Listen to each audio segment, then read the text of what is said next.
नमस्कार। आज भारत के स्वतंत्रता दिवस की 75वीं वर्षगांठ पर मैं आप सभी को शुभकामनाएं देता हूं, संपूर्ण भारतवासियों का अभिनंदन करता हूं। आज मैं अपने वीडियो के माध्यम से बताऊंगा कि भारत किस प्रकार से अतीत में विश्वगुरु रहा और वर्तमान में हम उस दिशा में किस प्रकार से जा सकते हैं। राष्ट्र का पुनर्निर्माण करने के लिए युवाओं की भूमिका क्या हो सकती है। आज 15 अगस्त के दिन आजादी के एक नायक अरविंद घोष का जन्म दिवस है। अरविंद घोष ने एक बात कही थी कि यदि राष्ट्र का पुनर्निर्माण करना है तो हमें 3 बातों का ध्यान रखना होगा। अतीत का गौरव, वर्तमान की पीड़ा और भविष्य के सपने। इन्हीं बातों को अगर हम अपने जीवन में लेकर चलेंगे तो संकल्पवान युवा पैदा होंगे और वे राष्ट्र का पुनर्निर्माण में सहभागी बनेंगे। एक विद्यालय में एक प्रोफेसर ने अपने विद्यार्थियों से प्रश्न किया कि स्वर्ग कौन कौन जाना चाहेगा यदि अवसर मिले तो अधिकतर बच्चों ने हाथ उठाया कि हम स्वर्ग जाना चाहेंगे। दूसरा प्रश्न किया कि नर्क कौन जाना चाहेगा, तो किसी ने हाथ नहीं उठाया। एक विद्यार्थी था जिसने दोनों में से किसी में भी हाथ नहीं उठाया। प्रोफेसर ने उस विद्यार्थी से पूछा कि तुम्हारी क्या मंशा है, तुम क्या सोचते हो। तब उस व्यक्ति ने कहा, उस छात्र ने कहा कि मैं ना स्वर्ग जाना चाहूंगा ना नर्क जाना चाहूंगा, मैं तो स्वर्ग को धरती पर ही अवतरित करना चाहूंगा। ऐसा संकल्प, ऐसी दृढ़ता, ऐसा मनोयोग ही राष्ट्र के पुनर्निर्माण में सहभागी हो सकता है। यदि भारत शब्द की व्याख्या करें तो भा का अर्थ होता है ज्ञान और रत का अर्थ होता है लगे रहना। जिस स्थान के लोग ज्ञान की उपासना में नित्य प्रति रत रहते हैं, लगे रहते हैं, ऐसे स्थान को भारत कहते हैं। और यही कारण था कि भारत में ज्ञान के भंडार, वेद, उपनिषद, गीता, रामायण, महाभारत जैसे ग्रंथ लिखे गए।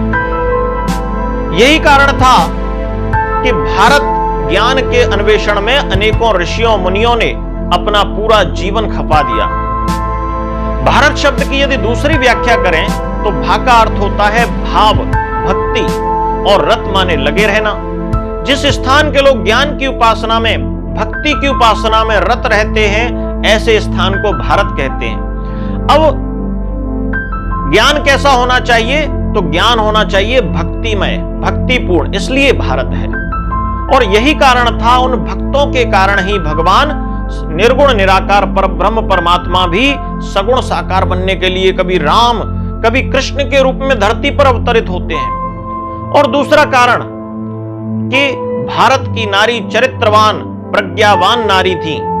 उन नारियों ने अपनी कोख से राम, कृष्ण इत्यादि को, परब्रह्म परमात्मा को अपनी कोख से पैदा करके दिखाया।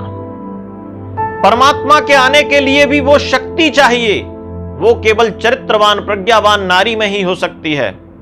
तो इस प्रकार से यह भारत था। अगर संपूर्ण भूमंडल को अगर हम एक शरीर माने तो इस शरीर का एक हृदय है, वह भारत है। जिस प्रकार से हृदय संपूर्ण शरीर से रक्त को अपनी ओर आकर्षित करता है और उसे पंपिंग के द्वारा शुद्ध बनाते हुए शरीर के एक एक भाग में पुनः संचारित करता है, ठीक उसी प्रकार से इस भारत ने अतीत में आनो भद्रा कृतवो यंत विश्वतः कहकर संपूर्ण विश्व से विचारों का आह्वान अपनी तरफ किया और उनको शास्त्र सम्मत रूप से परिशुद्ध बनाते हुए पुनः विश्व के कोने कोने में संचारित किया और लोगों का आह्वान किया कि आइए हमारे यहां शिक्षा ग्रहण कीजिए। और इसी बात को कहा, एतद् देश प्रसूतस्य सकाशादग्र जन्मना स्वम स्वम चरितम शिक्षरेण पृथिव्याम सर्वमानवा। आइए हमारे यहाँ शिक्षा ग्रहण कीजिए, यहाँ पर शिक्षा प्राप्त करके, यहाँ पर ज्ञान प्राप्त करके अपने अपने देशों में जाकर, अपने अपने स्थानों पर जाकर अपने अपने चरित्र के अनुसार संपूर्ण पृथ्वी के मानवों को विद्यावान बनाइए, प्रज्ञावान बनाइए, चरित्रवान बनाइए। और यही कारण था कि भारत ने इसी ज्ञान का प्रसार करने के लिए अनेकों विश्वविद्यालय स्थापित किए। काशी, मथुरा, अवध, नालंदा, तक्षशिला, उज्जैनी कांचीपुरम जैसे अनेकों विश्वविद्यालय भारत की धरती पर संपूर्ण विश्व को ज्ञानवान बनाने के लिए स्थापित किए गए और यही कारण था कि भारत अतीत में विश्व गुरु रहा। आज हम देखते हैं कि भारत के विश्वविद्यालय रैंकिंग में काफी पीछे आते हैं।